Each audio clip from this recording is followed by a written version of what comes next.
Hello students, welcome to the Vriddhi academy. आज हम आपको बताएंगे कीवर्ड्स के बारे में कि कीवर्ड्स क्या होते हैं और वेरिएबल्स क्या होते हैं और कैसे हम उन्हें कंस्ट्रक्ट करते हैं, मतलब उनके क्या रूल्स होते हैं, हमें क्या रूल्स फॉलो करने होते हैं कि हम वेरिएबल अच्छे से क्रिएट कर सकें, हमारी कोई एरर ना आए। तो कीवर्ड्स क्या होते हैं, स्टार्ट करते हैं। कीवर्ड्स हमारे प्री डिफाइंड होते हैं, रिजर्व्ड वर्ड होते हैं, मतलब ये प्री डिफाइंड होते हैं जो कि हमारी लाइब्रेरी सेट में ऑलरेडी डिफाइंड है, हम उनका मीनिंग चेंज नहीं कर सकते हैं। और कीवर्ड्स हमारे किस लिए यूज़ होते हैं, हैव सब उनका अपना ही खुद स्पेसिफिक फंक्शन होता है, अपनी फंक्शनैलिटी होती है, जो जबकि प्री डिफाइंड है उनकी फंक्शनैलिटी भी प्री डिफाइंड होगी। Next point is keywords can not be used as variables. अब जो कीवर्ड्स इन्होंने डिफाइन किए हैं ऑलरेडी प्री डिफाइंड है, उनको हम एज अ वेरिएबल्स यूज़ नहीं करते हैं। कीवर्ड्स अपना कीवर्ड्स की तरह ही फंक्शनिंग करते हैं, उनको हम वेरिएबल्स की तरह नहीं लेते हैं, ट्रीट नहीं करेंगे।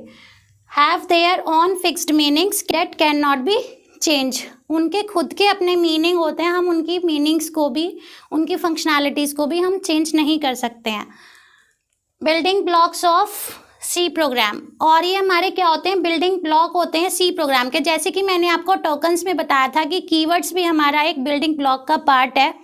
टोकन्स क्या होते हैं, तो टोकन्स को हमने 6 टाइप से डिवाइड किया था, क्लासीफाई किया था। First one is keyword, second one is identifier, third one is constant, fourth one is operators, fifth one is special symbol and sixth one is string.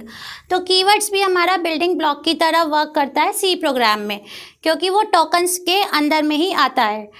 और ये all keywords are written in lower case letters. जो भी हमारे library में pre defined है वो सब हमारा सी लैंग्वेज में लोअर केस लेटर्स में, मतलब हमारा जो होता है वो कैपिटल लेटर्स में नहीं लिखते हैं, हम उसको लोअर केस लेटर्स में लिखते हैं। जितना भी हमारा लाइब्रेरी में डिफाइंड है, सी हमारी क्योंकि केस सेंसिटिव लैंग्वेज है, इसी वजह से हम कीवर्ड्स को जो प्री डिफाइंड है उनको हम लोअर केस लेटर्स में लिखते हैं। नेक्स्ट, सी सपोर्ट्स हमारे 32 कीवर्ड्स करता है। हमारे 32 कीवर्ड्स कौन कौन से हैं ये सब मैंने मेंशन किए। First one is switch, then typedef, void. हर एक कीवर्ड का अपना एक फंक्शन है। स्विच हमारा एज अ फंक्शन की तरह वर्क करता है। टाइप डेफ हमारा एक टाइप डेफ फंक्शन है जो हमारे टाइप डेफिनेशन की डेटा जो है हमारा वो किस टाइप का है, वेरिएबल हमारा किस टाइप का है। वॉइड भी हमारा as a data type work होता है। Auto, const, double, for, int, long, volatile, break, continue, else, go to, register, size of, unsigned, while, case, default, enum, if, return, struct, void, char, do, extern, short, float and signed। ये total हमारे 32 keywords हैं जो सी support करता है, जो कि already हमारे इनका मीनिंग कहाँ पर डिफाइंड है, लाइब्रेरी में। जब हम लिंक सेक्शन से उन लाइब्रेरी को लिंक करते हैं, हेडर फाइल को लिंक करते हैं, तो ये सारे कीवर्ड्स भी हमारे लिंक होते हैं। Next is variable. वेरिएबल हमारा क्या होता है, अब वेरिएबल जैसे हम कोई भी प्रोग्राम बनाते हैं, हमें सिस्टम में या कंप्यूटर सिस्टम में जब हम प्रोग्राम बना रहे हैं तो कोई भी हमें वैल्यू एंटर करानी है, तो उससे पहले हमें उसका कुछ एड्रेस चाहिए, हमें मेमोरी का स्पेस चाहिए, मेमोरी का एड्रेस चाहिए। उसके बाद हमारा वहाँ पर जाकर हमारी वैल्यूज़ जो है असाइन की जाती हैं मेमोरी को, मतलब हमें कुछ नाम देना होता है मेमोरी को। तो उसके लिए हम क्या यूज़ करते हैं, वेरिएबल्स यूज़ करते हैं। Variables is a name of memory location, मतलब जो मेमोरी हम यूज़ कर रहे हैं उस लोकेशन की मेमोरी को हम नाम देते हैं वेरिएबल्स का। अब किस लिए करते हैं हम, टू स्टोर डेटा। और ये किसकी तरह वर्क करता है, हमारा कंटेनर की तरह वर्क करता है डेटा के लिए। मतलब हमें अगर वैल्यू 10 हमें कहीं प्रोग्राम में एंटर करानी है तो उसके लिए हमें मेमोरी एड्रेस की ज़रूरत होगी, मेमोरी की नीड होगी और मेमोरी का एड्रेस हमें उसके लिए चाहिए होता है। अब हम उस मेमोरी एड्रेस को किस से रेफ़र करते हैं, वेरिएबल नेम से, मतलब हम मेमोरी एड्रेस का नाम ही चेंज कर देते हैं वेरिएबल्स में। तो we can change its values. जैसे ही हमारे पास मेमोरी आती है हम उसकी वैल्यूज़ चेंज कर सकते हैं, हम अपने वेरिएबल्स की वैल्यूज़ को चेंज कर सकते हैं और हम कितनी भी बार उसको यूज़ कर सकते हैं। तो इसकी वैल्यूज़ हम चेंज कर सकते हैं। तो ये हमारा क्या है, यूज़र डिफाइंड है। Variables are user defined names जो यूज़र्स देते हैं। अब वेरिएबल हम एज अ फंक्शन नेम भी दे सकते हैं, स्ट्रक्चर नेम भी दे सकते हैं, यूनियन नेम्स भी दे सकते हैं, और एज अ डेटा टाइप जब हम वेरिएबल को डिक्लेयर करते हैं वो भी दे सकते हैं। तो वेरिएबल्स हमारे क्या होते हैं, यूज़र डिफाइंड नेम्स होते हैं। यूज़र इनको डिफाइन करता है, कुछ भी नाम रख सकता है। अब उसके भी रूल्स होते हैं, वो मैं अभी आपको बताऊंगी। नेक्स्ट इज हम कैसे वेरिएबल को डिक्लेयर करते हैं। टाइप हम लेते हैं, type which is data type. ये क्या डिफाइन करता है, डेटा टाइप को डिफाइन करता है और वेरिएबल की लिस्ट। फॉर एग्जांपल हमने दो वेरिएबल्स हमने लिए हैं इंटीजर टाइप के और उनका नाम दे दिया ए और बी, मीन्स हमारे पास इंटीजर टाइप मतलब डेटा टाइप इंटीजर जो है 2 बाइट्स लेता है हमारा मेमोरी को। इंटीजर हमारा 2 बाइट्स लेता है और ए और बी हमने दो वेरिएबल्स ले लिए हैं, तो 2 + 2 4 हो गया। तो 4 बाइट्स की हमारे पास मेमोरी स्टोर हो गई है, जहाँ पर हम अपने वेरिएबल्स को, अपनी वैल्यूज़ को सेव करा सकते हैं। ये भी हमारा 2 बाइट की मेमोरी हो गई और ये भी हमारी 2 बाइट की मेमोरी हो गई। तो ये हमारी किस लिए यूज़ होगी, हमारे प्रोग्राम में हमने इसको डिफाइन कर दिया ए और बी। किस टाइप का है, डेटा टाइप है हमारा integer type. Next is assigning values while declaring variables. अब हम जब डिक्लेयर कर रहे हैं उसके साथ में हम उनको वैल्यूज़ असाइन कर रहे हैं। वो कैसे होता है, यहाँ पर सिर्फ हमारा डिक्लेरेशन हो रहा है, या इतना सिर्फ हमारा क्या हो रहा है, डिक्लेरेशन हो रहा है। तो यहाँ पर कैसे होगा, जब हम डिक्लेयर कर रहे हैं, हमने यहाँ पर डिक्लेयर किया इंटीजर ए, एक वेरिएबल ले लिया हमने ए नाम का और डेटा टाइप हो गया उसका इंटीजर, और उसमें हमने वैल्यू को क्या रखना है 48, मतलब उस मेमोरी एड्रेस पे हमारी कौन सी वैल्यू स्टोर होगी 48। नेक्स्ट इज हमने एक कैरेक्टर टाइप का वेरिएबल बनाया है। डेटा टाइप हमारा कैर हो गया। कैर हमारा कितने बाइट लेता है मेमोरी में, 1 बाइट लेता है, और हमने नाम ले लिया उसको सी। मेमोरी एड्रेस का लोकेशन का नाम हो गया है सी, और उसके अंदर हम कौन सी वैल्यू स्टोर करा रहे हैं, ए। मीन्स हमने एक और लिया सी, उसका हमने डेटा टाइप डिफाइन करा ऑलरेडी कैर टाइप का।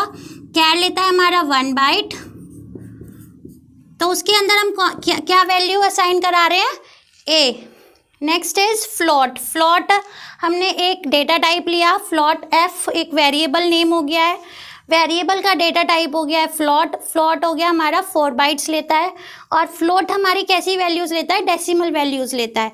तो ये हो गया हमारा कि जब हम वेरिएबल को डिक्लेयर कर रहे हैं, यहाँ पर हमारा डिक्लेरेशन भी हो रहा है और यहाँ पर हम वैल्यूज़ भी वेरिएबल्स को असाइन करा रहे हैं, वेरिएबल्स को वैल्यू दे रहे हैं, साथ में सेव करा रहे हैं।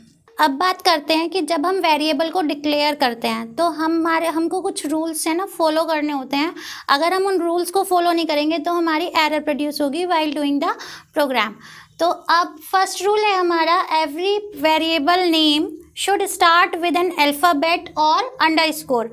मतलब कोई भी हम अगर वेरिएबल नेम दे रहे हैं तो या तो वो हमारा किससे स्टार्ट होगा, अल्फ़ाबेट मीन्स ABCDEF, या तो वो अल्फ़ाबेट से स्टार्ट होगा या फिर वो अंडरस्कोर से स्टार्ट होगा, but can not start with a digit. मतलब हम किससे स्टार्ट कर सकते हैं, अंडरस्कोर से। फॉर एग्जांपल मैंने यहाँ पर अंडरस्कोर राम लिखा है, तो हम ये वेरिएबल वैलिड वेरिएबल है ये हमारा, हम इसको ऐसे डिक्लेयर कर सकते हैं और इसके साथ में हम डेटा टाइप भी देते हैं।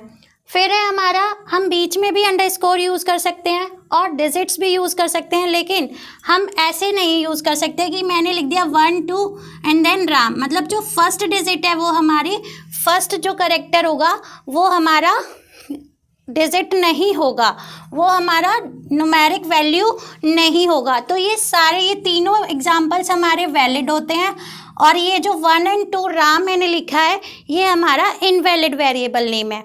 मतलब हमें डिजिट का यूज़ नहीं करना है स्टार्टिंग करेक्टर को।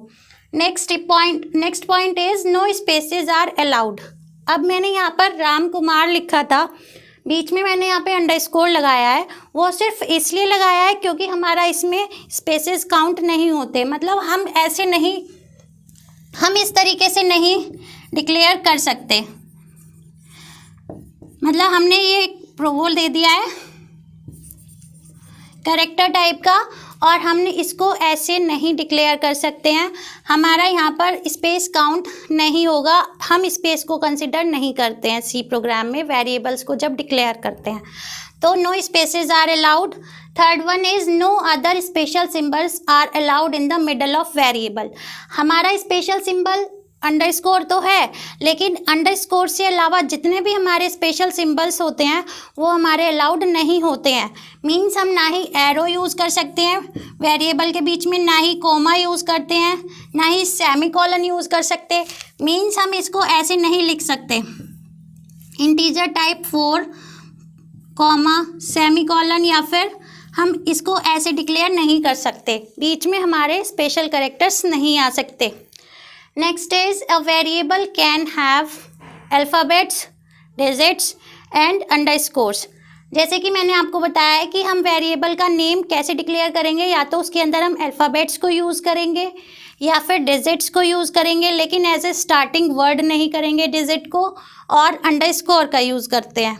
Next point is a variable must not be any reserved keyword. मतलब जो हमारे कीवर्ड्स होते हैं, जो हमारे प्री डिफाइंड नेम्स हैं, कीवर्ड्स हैं, हम उनको एज अ वेरिएबल डिक्लेयर नहीं कर सकते। मान लिया मैंने यहाँ पर इंटीजर टाइप का कोई भी वेरिएबल नेम लेना है, तो मैं इंट को एज अ वेरिएबल नेम नहीं दे सकती, क्योंकि ये ऑलरेडी हमारा प्री डिफाइंड कीवर्ड है। तो कीवर्ड्स जितने भी हमारे 32 कीवर्ड्स हैं उनको हम वेरिएबल्स की तरह यूज़ नहीं कर सकते हैं।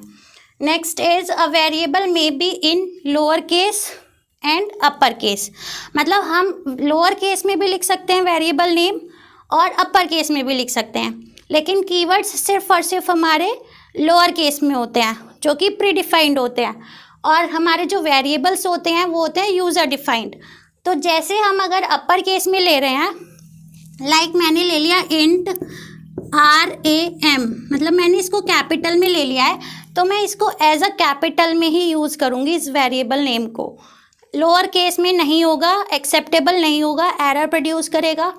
अगर हम उसको अपर केस में ले रहे हैं तो अपर केस में ही यूज़ करेंगे, और लोअर केस में ले रहे हैं तो लोअर केस में यूज़ करेंगे।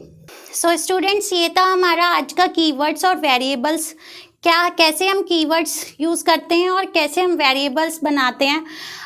तो आज हमने पढ़ा है कीवर्ड्स एंड वेरिएबल्स के बारे में और उनके रूल्स के बारे में कि कैसे हम वेरिएबल्स को कंस्ट्रक्ट करते हैं।